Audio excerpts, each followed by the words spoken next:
Mensagens que edificam, ministradas pelo pastor Sidney Ferreira.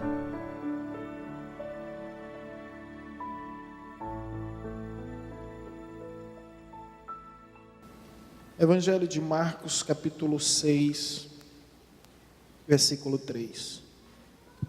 Não é este o carpinteiro, filho de Maria, irmão de Tiago, José, Judas e Simeão? E não vivem aqui entre nós suas irmãs? E escandalizaram-se nele. Nós vamos ler nessa outra versão, que é a NVI, diz: não é este o carpinteiro, filho de Maria, irmão de Tiago, José, Judas e Simão? Não estão aqui conosco as suas irmãs? E ficaram escandalizados por causa dele. Parte inicial, para enfatizar melhor, nos diz o seguinte: não é este o carpinteiro. Jesus poderia ter escolhido inúmeras profissões existentes em sua época, mas ele escolhe justamente a carpintaria, não simplesmente por cumprir uma tradição de pai para o filho. Não é pelo simples fato de José, o seu padrasto, ser carpinteiro que ele se torna carpinteiro. Ele poderia escolher qualquer outra profissão e exercer qualquer outra atribuição, mas de alguma forma ele se identificou com a carpintaria. Era um marceneiro na sua época, e eu encontro algumas peculiaridades entre a carpintaria e o ministério que Cristo exerceu, que chama a nossa atenção. Essa palavra no original grego, onde nos diz não é este o carpinteiro, significa tecton. Mais do que um carpinteiro, é um artesão que faz obras de arte, através das suas habilidades, através das suas ferramentas. Então, Jesus era esse tecton. Hoje as profissões são muito específicas e existem especializações que identificam. Mas naquela época, um tecton era como se fosse um engenheiro, como se fosse um arquiteto, e não deixava de ser um carpinteiro.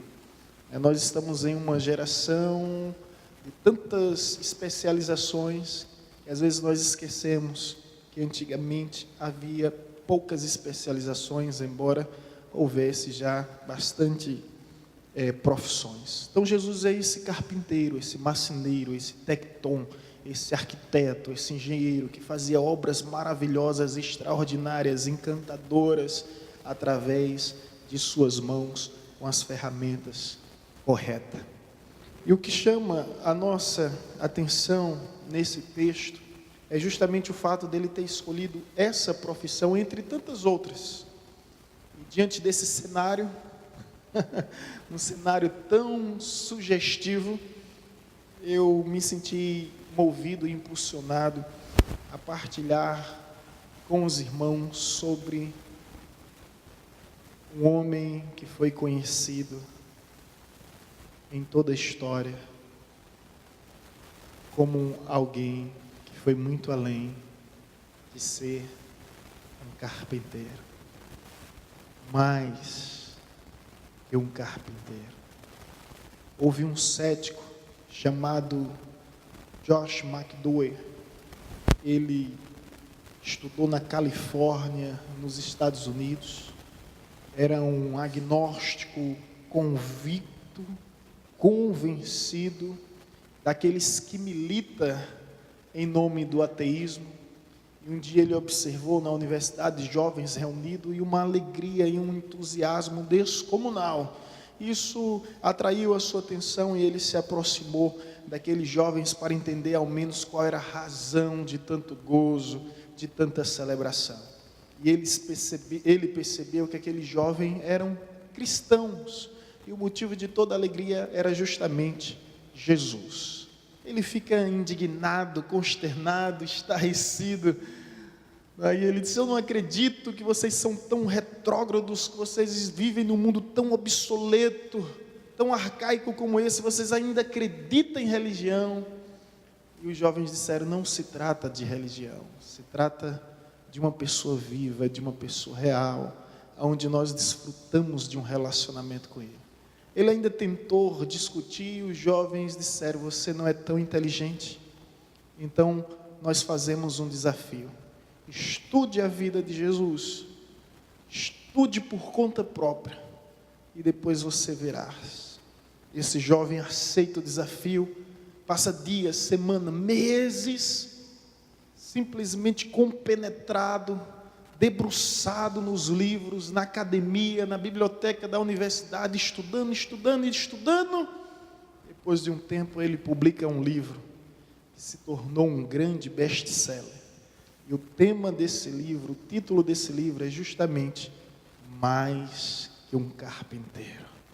E ele defende a existência de Jesus, ele defende a ressurreição, a deidade, ou seja, a divindade de Cristo Jesus. Ele narra nesse livro como o carpinteiro mudou a sua vida, como o carpinteiro transformou a sua história. O impressionante é que Deus agiu justamente com Josh McDowell como um carpinteiro. Pegou aquela madeira bruta e transformou em uma madeira de tamanha qualidade, ao ponto de transformar um dos maiores agnósticos em um dos maiores crentes fiéis, que encerra o seu livro dizendo, depois de diversas análises, depois de longos momentos de estudo: eu não posso ser intelectualmente desonesto. Jesus realmente é Deus, e eu o reconheço como meu Senhor, como meu Salvador.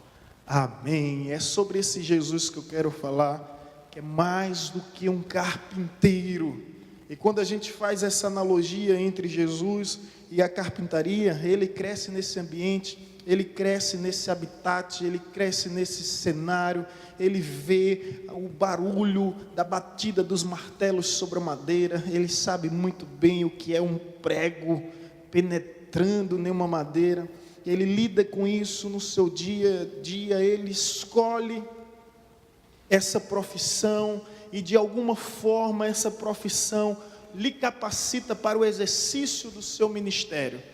Deus sabe o que faz, Deus não faz nada em vão. Eu costumo dizer que antes do Senhor me chamar para o ministério, Deus me colocou para trabalhar como técnico de informática.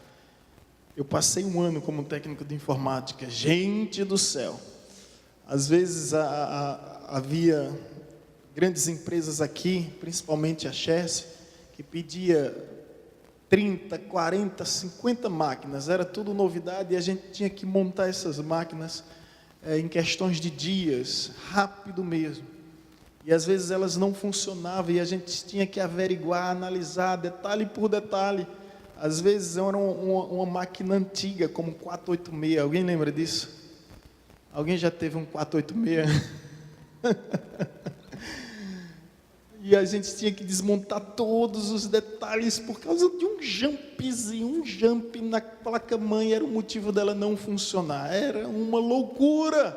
Eu não conseguia entender porque Deus tinha me levado para aquele lugar, até que eu entrei no ministério, e eu entendi. Paciência elementar, meu caro Sidney. Era como se Deus dissesse paciência, e de alguma forma Deus me ensinou a ser paciente, ao ponto que desmontar toda uma máquina para encontrar um problema mínimo, um problema pequeno. O carpinteiro, da mesma forma, ele trabalha na madeira, olhando toda a protuberância, todas as arestas, e tirando todos os detalhes, até que ela fique realmente uma madeira pronta para ser utilizada.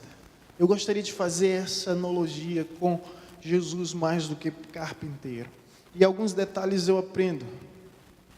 E o primeiro deles é o seguinte: o carpinteiro escolhe a madeira. Não é qualquer madeira que presta. Tem madeiras ideais específicas para determinados fins. Da mesma forma, Jesus, como carpinteiro, ele escolhe as pessoas.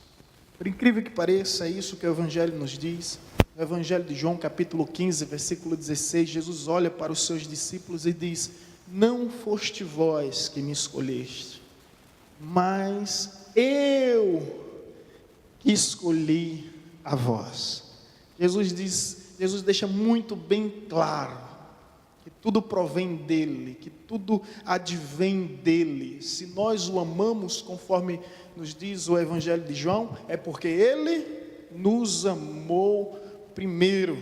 É incrível isso, quando a gente vive essa experiência, principalmente no período da conversão. A gente pensa que está buscando a Deus, quando na realidade é Deus que está nos encontrando. A gente pensa que está se aproximando de Deus, quando na verdade é Deus que está nos convidando. Jesus, como carpinteiro, ele escolhe a sua madeira, e você é uma madeira pela qual Jesus escolheu. Ele deseja a sua vida, ele viu algum valor. Você não é lenha para se tocar fogo, você é madeira boa, de qualidade. E quer saber uma prova que você é madeira boa? Porque você vai aceitar as marteladas que vêm de Jeová. Olha as marteladas, e ele vai bater de um lado, pá, e de outro, pá, e você manda mais, Jeová. Eu tinha um amigo no seminário, quando as coisas apertavam, ele dizia: manda mais, Jeová. Eu, homem, você é louco. E lembrei dele agora. E Jesus vai bater, Jesus vai tirar as protuberâncias, as arestas, e você vai aceitar, porque a madeira de qualidade, ela aceita ser moldada, ela aceita ser trabalhada. Jesus lhe escolheu porque ele reconhece o seu valor. Jesus lhe escolheu porque ele conhece. E eu te digo mais: antes do seu cônjuge subir no altar e declarar sim para você, antes dos seus pais na maternidade olhar para você pela primeira vez e declarar sim, Jesus já na eternidade, ele tinha lhe imaginado e ele tinha dito sim para você. Ele escolheu você, não é outro, é você. É você. Você é a madeira da qual Jesus escolheu, e não deixe que pense o contrário. Às vezes eu me deparo com esse ditado, esse adágio popular que diz: pau que nasce torto, morre torto, nunca se direita. Mas a verdade é que existe um carpinteiro chamado Jesus de Nazaré, que dá jeito onde não tem jeito. Então, se ele escolheu você, tem jeito sim, tem jeito sim, tem jeito sim. É uma prova, olha eu aqui. Entre tantos outros que aqui estão, tem maior prova do que essa, que Jesus dá jeito. Jesus dá jeito. Tem psicologia que não dá jeito, tem psicanálise que não dá jeito, tem terapia, divã que não resolve, mas Jesus resolve. Deixa o carpinteiro pôr a mão na tua vida e ele vai tirar tudo que está irregular. Amém? Então Jesus, antes de trabalhar, escolher as pessoas, ele começa escolhendo as madeiras, e são praticamente 30 anos de observação e de prática, porque ele exerce o seu ministério aos 30 anos. Outro detalhe importante é que Jesus escolhe, assim como o carpinteiro escolhe a madeira, Jesus escolhe os seus discípulos. Assim como o carpinteiro trabalha com arte, porque existe toda uma arte em volta. Não é simplesmente cortar, usar a serra, não é simplesmente usar um martelo para bater, não é simplesmente usar o prego, não é simplesmente usar uma régua. Tem tantas, requer uma arte por trás disso. Da mesma forma, Jesus trabalha com destreza em nossas vidas. Tamanha é a destreza, a perfeição de Jesus trabalhar, que sinceramente às vezes eu me encontro atônito, perplexo, estupefato, admirado, para não dizer abestalhado, porque besta eu não sou, eu digo ovelhado, com Deus de todos os detalhes. Dizem por aí que ele escreve certo por linhas tortas, ele escreve certo por linhas certas. Torta é a nossa maneira de enxergar o que ele está escrevendo, mas ele tem tudo sob o controle, desde o início até o fim. Ele trabalha uma destreza, com uma perfeição incrível, ao ponto que a Bíblia nos diz em João capítulo 13, versículo 7, o que eu faço hoje, vocês não entendem, mas amanhã vocês entenderão. Nós não compreendemos os caminhos de Deus porque são maiores do que os nossos. Nós não conhecemos os pensamentos de Deus porque são bem mais elevados, sublimes do que os nossos. Então, como diz o matuto do sertão, Deus sabe o que faz e nós não sabemos o que fala. É a verdade. Às vezes a gente está resmungando, questionando, e Deus está trabalhando de uma forma com maestria. Com maestria. Você está passando pela prova, mas você não está compreendendo. Mas não é para você compreender, é para você crer, é para você confiar.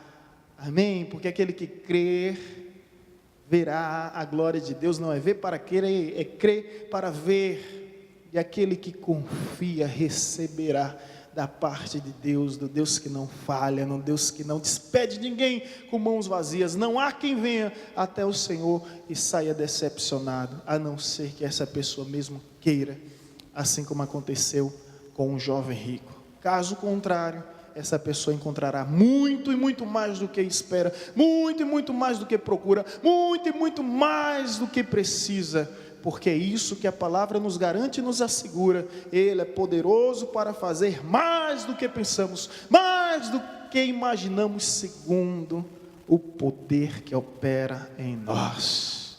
Então deixa Deus trabalhar com maestria e com destreza em sua vida. Você já viu a obra de um tapeceiro?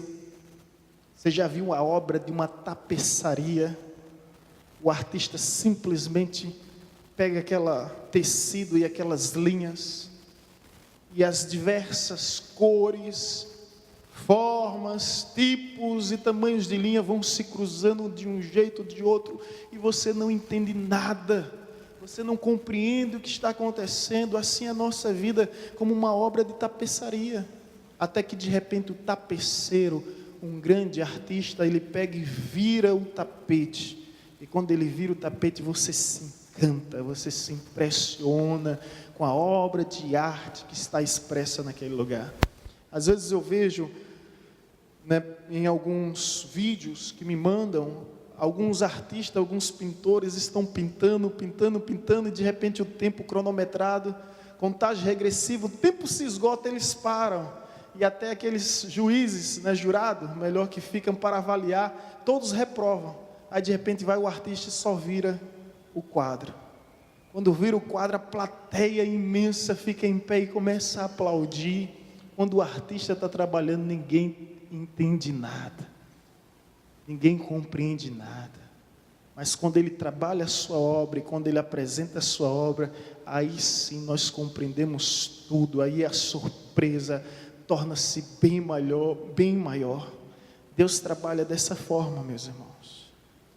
Deus trabalha dessa maneira. Eu tenho um dito, gosto de repetir, que a didática de Deus é diferente da pedagogia secular. No mundo, a gente primeiro tem uma lição, depois a gente se submete a uma prova. Com Deus é diferente, primeiro vem a prova, e vem a prova com força, e depois é que vem a lição. O que eu faço hoje, vocês não entendem, mas isso não significa que a gente vai passar despercebido. O que eu faço hoje vocês não entendem, mas amanhã vocês entenderão. Quantas portas em minha vida não se fecharam e hoje eu dou glória a Deus, mas naquela época eu chorei. Quantas coisas não ocorreram conforme eu planejei, eu projetei. Na época eu não entendi nada, hoje eu agradeço por tudo. Porque Deus está no controle da minha vida há muito tempo. Eu já dei a direção, é Ele quem me conduz, porque eu sei que Ele é o bom pastor que nos guia aos pastos verdejantes, às águas tranquilas. Eu não quero palha seca, e eu não quero rotas que não produz águas. Eu quero fontes de águas vivas, e Jesus é a fonte. Amém? Então receba isso, meu irmão, deixa Deus trabalhar. Deus escolhe a madeira, então se Deus escolheu, você deixa Ele trabalhar. Deixa Ele trabalhar. Imagino, aqui gostaria de citar 2 personagens, que eu acredito que não entenderam nada, mas mesmo assim, não se rebelaram contra Deus. Um deles é José. José simplesmente sai do convívio dos seus familiares, vai para uma terra estranha, um povo estranho, aprender uma nova cultura, um novo idioma. Gente, isso é terrível. E agora viver sem a mínima esperança de um dia poder reencontrar o seu pai. E ali vai para a casa de um senhor, se destaca naquele lugar, depois é levado para a escravidão, para o cárcere, é levado justamente para as prisões, para os calabouços e as masmorras do Império do Egito, e passa 13 anos da sua vida nessa luta, nesse sofrimento.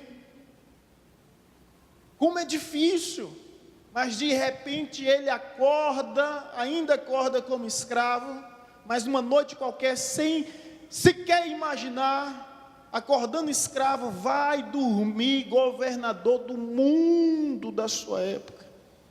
E quando Deus faz de uma forma extraordinária. Por isso, meu irmão, nenhum tempo de espera é tempo perdido, nenhum tempo de espera é tempo perdido, nenhum tempo de espera é tempo perdido. Sabe por quê? Isaías capítulo 64, versículo 4, Deus trabalha para aqueles que nele espera. Isaías 49, versículo 23, os que esperam no Senhor não serão envergonhados. Então espere na certeza que Deus está trabalhando, espere na certeza que Deus está agindo, que Deus está operando, que vai chegar a hora que você vai entender tudo. Quando chegou a hora de José, aí ele agora entendeu. Imagine José, ele não dormiu naquela noite, de certeza, né, gente? Uma coisa boa acontece na nossa vida, a gente não consegue dormir, de tamanha alegria. José naquela disse, agora eu entendo, se eu estivesse na casa do meu pai, o sonho ia se cumprir, a promessa ia se cumprir, mas eu seria líder da tribo do meu pai. Se eu estivesse na casa de Potifar, o sonho ia se cumprir, as promessas iam se cumprir, mas eu seria líder da casa de Potifar. Se eu estivesse na prisão, conforme de fato aconteceu, eu seria o escravo líder. Mas Deus tinha algo maior do que uma tribo, maior do que uma casa, maior do que uma família, maior do que uma região, um povoado. Deus tinha algo maior do que uma nação, do que um país. Deus tinha um mundo para José. Ele se torna governador do mundo, porque o Egito se tornou naquela época a potência mundial, e todas as nações para sobreviver precisou do Egito. E no Egito havia um homem que era responsável para ser o mantenedor da vida, e esse homem era José, filho de Jacó. Jacó, homem do campo, o homem das ovelhas. O outro personagem é Davi. Não existiu na história um estrategista de guerra maior que Davi. Davi se tornou o maior estrategista de guerra, mas por quê? Porque passou 15 anos fugindo e se escondendo do rei Saul. Ele conhecia onde estavam as cavernas, ele conhecia os montes, ele conhecia os vales, ele conhecia tudo. Por isso se tornou o maior estrategista de guerra. Quando ele se torna rei, ele entendeu o porquê Deus permitiu que tudo aquilo viesse a acontecer. Assim como José, se houvesse um problema, José ia saber exatamente como resolver, porque ele conseguiu vir de baixo para cima. Ei, escute, o crescimento verdadeiro é esse, é de baixo para cima. Preste atenção, porque o inimigo ele exalta para humilhar, Deus ele humilha para exaltar. Presta atenção, que o inimigo levanta para derrubar, Deus derruba para depois levantar, para que quando você estiver em cima, não seja algo passageiro, transitório em sua vida, mas que você possa permanecer, assim como José, assim como Davi, diferente de tantos outros que só conseguiram desfrutar da bênção durante um tempo, porque não tiveram estrutura, porque não foram a madeira para ser trabalhada. Deixa Deus trabalhar na tua vida, irmão. Jesus quer trabalhar com maestria. Agora saiba que algumas coisas vão ser amputadas, podadas, algumas coisas vão ser arrancadas, retiradas. Ele vai tirar todas essas arestas, todas essas protuberâncias. Não sei quanto a você, mas eu digo sim. Eis-me aqui, Senhor, faz como Tu queres, porque eu sei que o Senhor não só tem como é o melhor para a minha vida. Amém? Então deixa o carpinteiro de Nazaré te levar nessa noite para a sua carpintaria. Deixa ele tratar de você, porque senão você vai ser uma lenha jogada no fogo. Mas você é mais do que isso. Deus tem projeto em sua vida, Deus tem propósito em sua vida, e Ele deseja mais do que ninguém cumprir. O carpinteiro escolhe a madeira, trabalha com maestria, mas além de escolher a madeira, de todo o trabalho, existe uma outra situação, que é justamente completar a obra. Não adianta escolher a madeira, trabalhar com arte, com maestria, se não completar a obra, não é?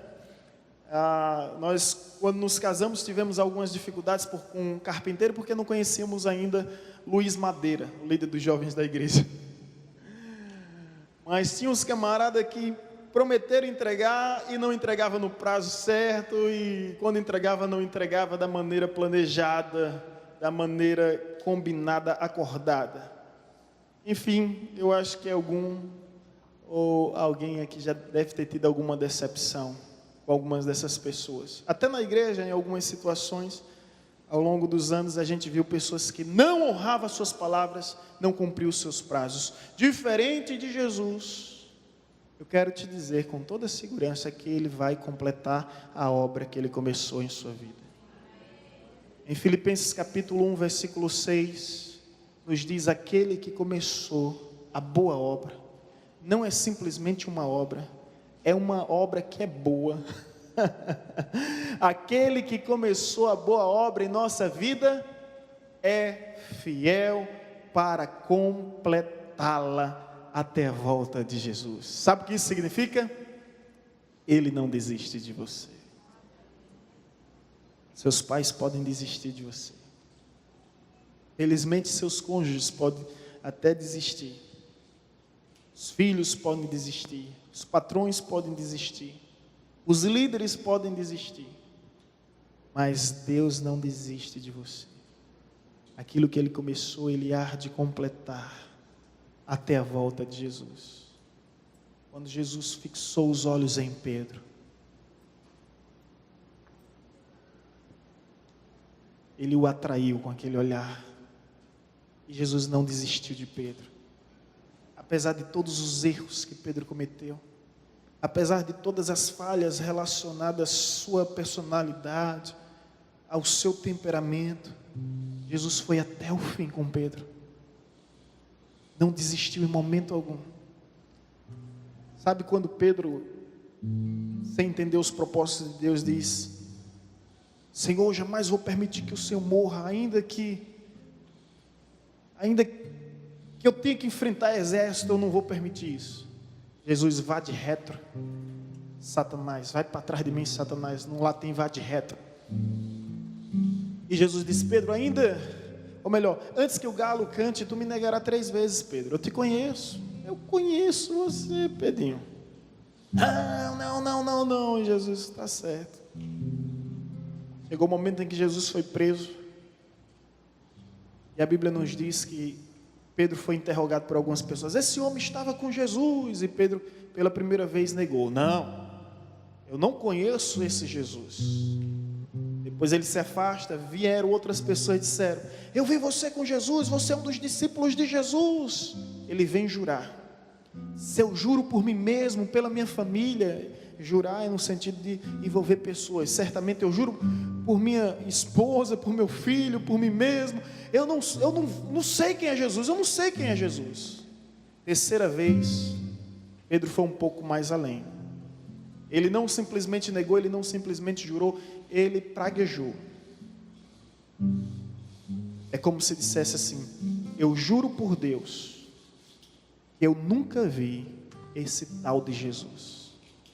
Naquela hora, Jesus sai sendo arrastado, algemado, acorrentado, açoitado.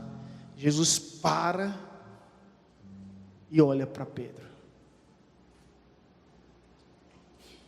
Jesus ainda consegue olhar para Pedro. Isso é muito forte para mim, sabe? Esses dias eu estava conversando com meu filho, uma conversa bem amigável. Eu tirei os óculos e disse: Gabriel, olha bem para mim, o que é que você vê? Ele disse: eu estou vendo o Senhor, pai. Eu disse: olhe mais de perto, olhe fixo nos meus olhos, o que é que você está vendo? Ele: eu estou me vendo, papai. Foi isso que Pedro viu ao olhar para Jesus. Ele se viu. Ele viu as suas fraquezas, suas fragilidades, suas vulnerabilidades, suas debilidades. Assim como Pedro, eu quero te chamar hoje também a olhar para Jesus no mais profundo, porque Jesus está olhando para você, Ele está atraindo a sua atenção. Mas esse olhar não é de acusação, é de compreensão. Esse olhar não é de exclusão, é de inclusão. É como dissesse Pedro: mesmo assim, eu ainda te quero. Eu ainda te quero. Eu ainda te quero. Sabe por quê? Porque um dia Pedro aceitou ser madeira. Aceitou ser moldado e trabalhado pelo carpinteiro.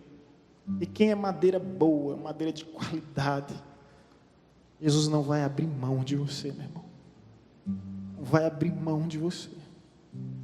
Quando Jesus ressurge dentre os mortos, Jesus manda um recado pelas mulheres: diga aos meus discípulos e a Pedro: eu estou vivo. O que eu acho interessante é essa ênfase, a Pedro, porque se de repente as mulheres chegassem e dissessem: olha, Jesus ressuscitou e mandou dizer aos seus discípulos, Pedro poderia dizer: eu não sou mais discípulo, eu neguei ele, 1, 2, 3, e ele sabia que eu ia negar. Ele sabe de tudo. Ele sabe quantas vezes você vai cair para poder andar. E às vezes nós queremos que Deus seja tão paciente conosco e nós não somos nem um pouco pacientes com os outros. Eu acompanhei todas as fases e quero acompanhar todas as fases dos meus filhos. E se havia uma fase interessante, é essa fase de andar, porque só aprende a andar quem cai, quem tropeça, quem tomba. E quando caí, eu usava aquilo que aprendi com minha mãe: levanta-se, se prepara para outra. É desse jeito, é assim que é a vida, é assim que se vive, é assim que avança. Por isso que a Bíblia diz: ainda que o justo caia 6 vezes, o Senhor levantará o justo, porque o justo é madeira. Madeira boa, da qual Deus não desiste, da qual o carpinteiro não tira as suas mãos. Não tira as suas mãos. Então o processo de aprender a andar vai fazer com que você caia, mas é necessário deixar os andajares, é necessário deixar os apoios, é necessário deixar as muletas para quem está reaprendendo a andar. Quando eu estava na fisioterapia, a fisioterapeuta disse bem assim: vai ter que deixar essas muletas, meu filho, elas não são membros, elas são acessórios. Eu vejo o Egno aqui, fez uma cirurgia, 15 dias já está andando normalmente. Eu não cheguei nem a fazer uma cirurgia, eu passei 9 meses com a muleta. Isso porque eu estava em forma, né? Sempre estive. Aí o condicionamento ajuda, a musculatura, tudo isso, né? Passei 9 meses, a gestação todinha de Vanessa, um tempo terrível, porque às vezes Vanessa tinha a hiperemese gravídica e tinha uns enjoos. E ali eu no apartamento morando, ligava para minha mãe, ligava para a Zenide, e elas vinham socorrer porque eu não conseguia socorrer minha esposa. Foi terrível. Subi 4 escadas, imagine, de muleta. Foi uma fase terrível. Aí a fisioterapeuta diz: olha, não é membro, é acessório. Mas o que isso tem a ver conosco hoje? É porque você está escolhendo muletas. E talvez essas muletas sejam pessoas, talvez essas muletas sejam lugares, talvez essas muletas sejam situações.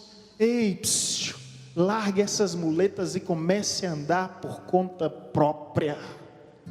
Jesus te chama para ter uma vida real com Ele, para ter uma experiência viva com Ele, uma esperança real com Ele.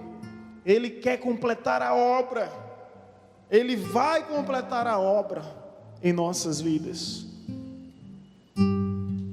Isso é, se você estiver disposto hoje a entrar na carpintaria e deixar Deus colocar a mão em você. Deixa Deus literalmente pôr a mão em você. Deixa Ele começar a trabalhar, deixa Ele começar a agir em sua vida. Agora eu quero ir para o texto. Quando disseram no versículo 3, não é este o carpinteiro? Isso aqui é uma ironia. Ninguém precisa ser versado no português, na gramática, para entender que a figura de linguagem empregada nesse texto, diante de todo o contexto, é uma ironia. Escuta só. As pessoas não aceitavam Jesus por causa dos seus pais, por causa da sua profissão e por causa da sua cidade. Jesus se tornou tão comum, e aquilo que é comum, infelizmente perde seu valor. É triste essa tendência humana. Os troféus só têm valor quando eles são disputados, depois eles servem para se tornar depósito de teia de aranha. Igual mesmo as medalhas, a gente sua, a gente se esforça, e depois não tem mais valor nenhum. Tem valor nenhum. A gente tem essa triste tendência do ser humano de não dar valor àquilo que é comum, àquilo que é natural. O homem é assim, o homem mata aquilo que é estranho, o homem mata aquilo que é diferente. É essa a natureza do homem, não valoriza aquilo que é igual. Olha o texto: não é este o carpinteiro? Questiona a profissão de Jesus.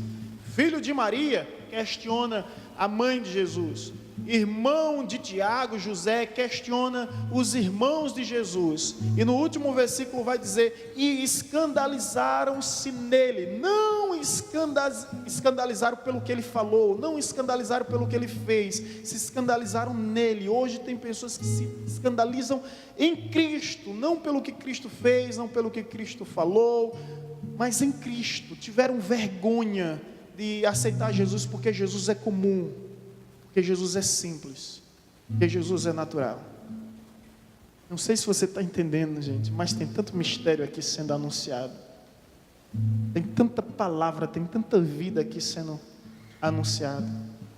Às vezes nós deixamos de valorizar aquilo que nós temos, porque nós nos acostumamos, e isso tornou tão comum em nossas vidas. Se você for olhar o versículo anterior, chegando um sábado, passou a ensinar na sinagoga, e muitos ouvindo,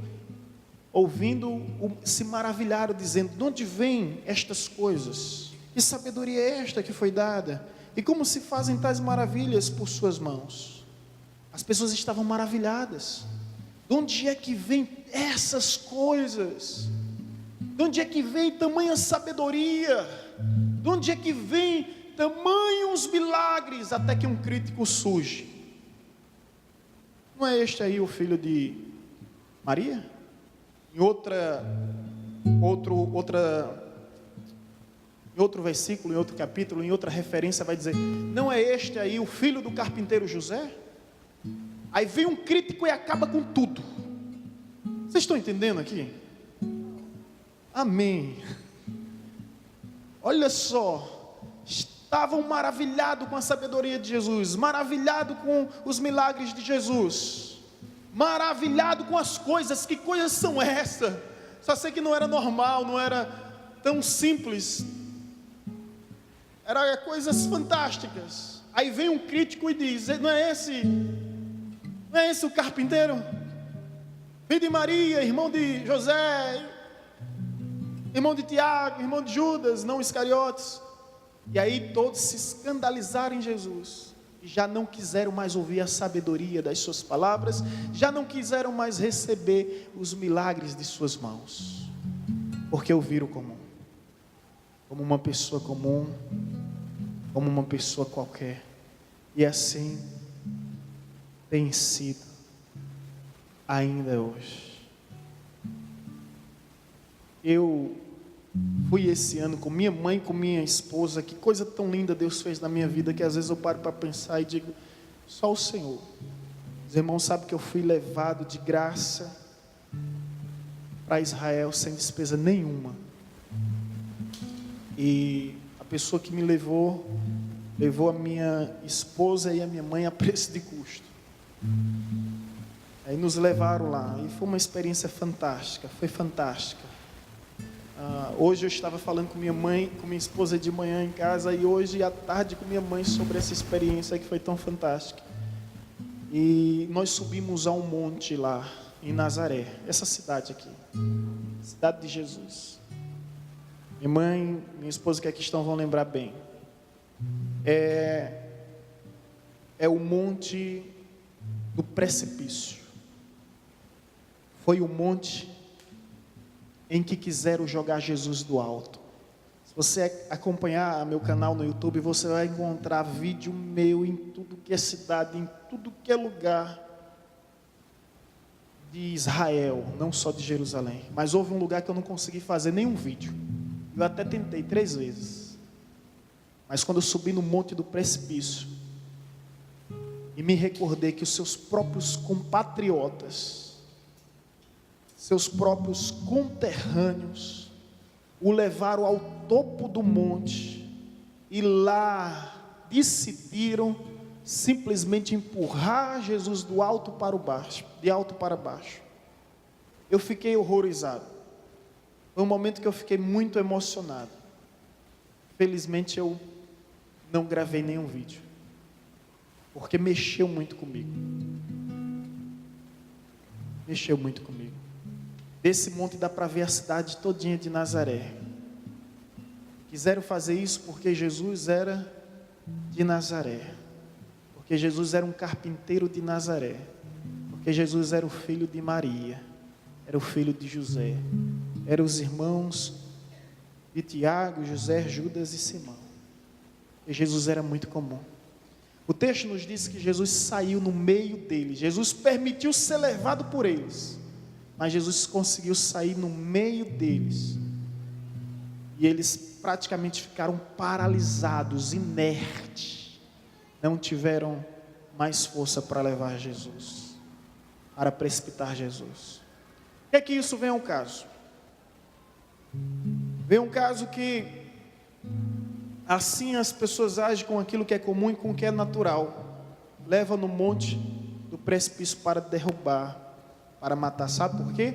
Por causa dos seus próprios preconceitos, por causa das suas próprias discriminações. Lembra de um homem chamado Natanael?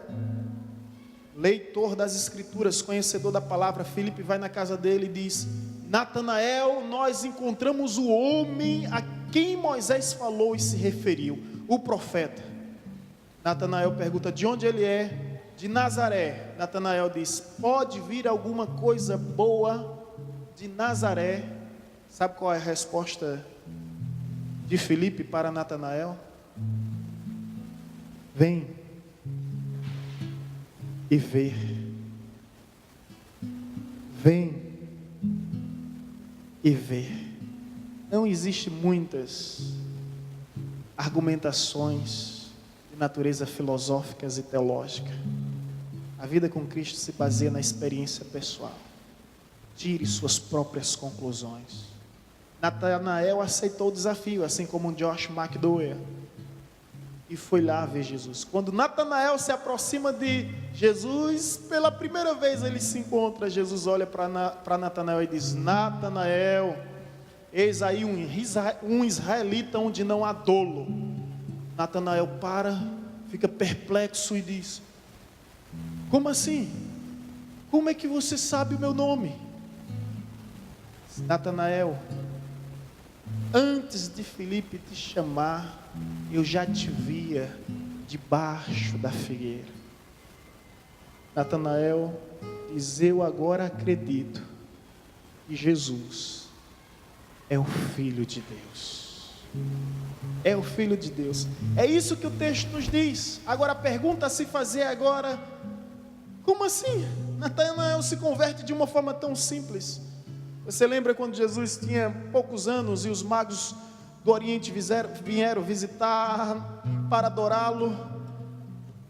Era entre 1 a 3 anos, segundo alguns historiadores. Lembra desse episódio? Os magos vão na casa de Nero, ou melhor, de Herodes. Herodes, ao saber que um rei nasceu, Herodes toma uma decisão: matar o rei, mesmo sendo criança. E há um decreto de Herodes para matar todas as crianças. Nessa hora, os pais de Natanael escondem Natanael, sabe aonde? Debaixo de uma figueira. Debaixo de uma figueira. Por isso que quando Jesus disse: antes de te chamarem Natanael, eu te vi debaixo de uma figueira. Ninguém conhecia aquele detalhe da sua vida. Ninguém conhecia aquele detalhe da sua história. Isso se tornou conhecido através de um historiador judeu chamado Flávio Josefo. Ninguém conhecia. Mas quando Jesus apresenta detalhes da nossa vida que ninguém sabe, que ninguém conhece, é impossível não se render a Ele. Infelizmente, assim como Natanael, existem muitas pessoas com preconceito, com discriminação em relação a Jesus. Muitos. Esse Jesus é de Nazaré. Esse Jesus é carpinteiro. É filho de José, filho de Maria, irmãos de fulano, cicrano, beltrano. Ei, vem e vê. Vem e vê. Deixa o carpinteiro colocar as mãos em você. E aí você vai perceber que Ele é mais que um carpinteiro. Mais que um carpinteiro. Mais que um carpinteiro.